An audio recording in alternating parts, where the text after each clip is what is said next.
Hey there, this is Coleman Alderson for GardensAll.com. We're out in our garden and we're just getting into the springtime almost. We're on the verge. I wanted to show you guys some quick hacks that we worked out in the way of frost covers for our plants.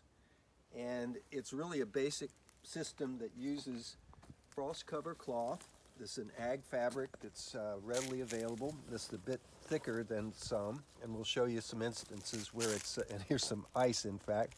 We've had some snow, we've also had frost, and we use this cover placed over a frame. If you can see, I put in some extra little, this is actually also a fence to keep the dogs out, but I've bent it over and we placed it over this heavy wire frame. Now this is reinforcing wire that you can get at a construction store like Home Depot or Lowe's, and you can get it in either big fat rolls, which are rather expensive, or in panels.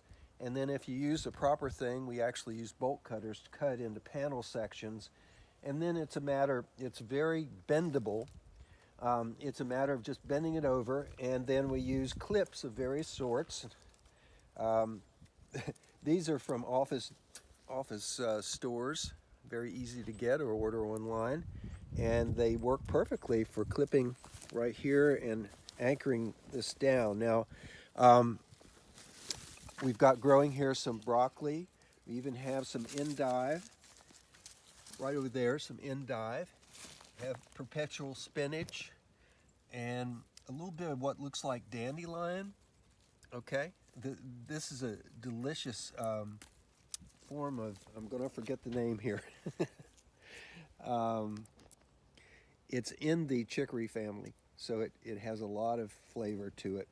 It's kind of bitter, but it's good for us.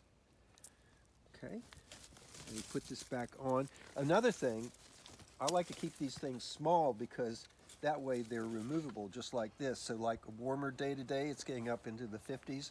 I can actually just leave this off. We just have to remember that before this evening to put it back on. But it's very lightweight and easy to maneuver. Let's go over here.